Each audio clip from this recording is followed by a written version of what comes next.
Paldies! Tālāk ar 6. kārtas numuru Amanda Grīnberga no Rīgas. Visvienkāršāk ir, ja ir liela publika un gaismas un viss nāk sejā, tu neredzi cilvēku sejas, un tad ir pavisam vienkārši. Ja ir jādzied mazai publikai, tad ir ļoti sarežģīti. Es esmu aizraugusies ar īsu filmu taisīšanu un tādām lietām. Klausos ikdienā no žanriem pilnīgi visu.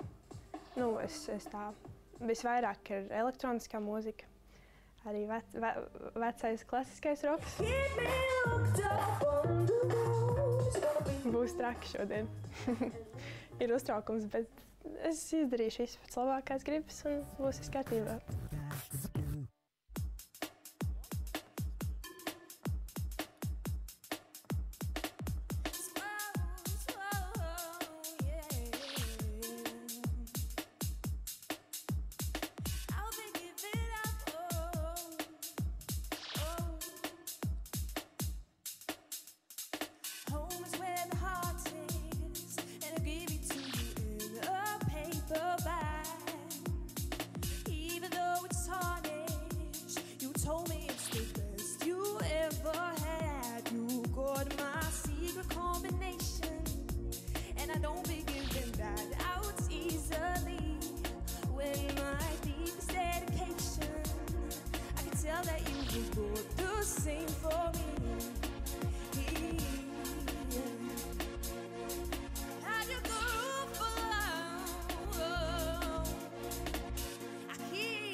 Pastāsti, kāpēc izvēlēties tieši šo dziesmu? Tā ir viena no manām mīļākajām dziesmām, ko klausīties. Un kāpēc gan arī viņi nepamēģināt nodziedāt?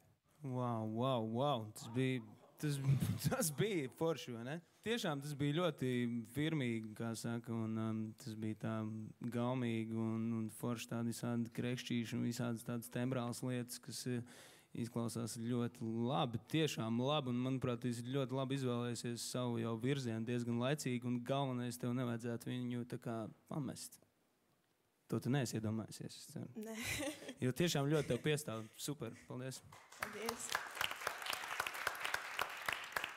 Amanda, tagad tu stāvi tur starp šiem jauniešiem, un tu esi tāds bērniņš, tāda meitenīte, bet tagad tu dziedāji.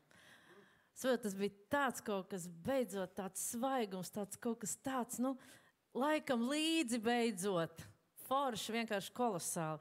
Tu tik ļoti mani pārliecināji. Beidzot, mēs ejam kaut kur tālāk. Paldies! Paldies, paldies! Amanda, paldies tev par to, ka tu mūs šodien visus iepriecināji ar savu uzstāšanos. Pat izvēlējies dziesmu, jā? Jā. Un tad es gribu teikt komplimentu, ļoti laba gaume.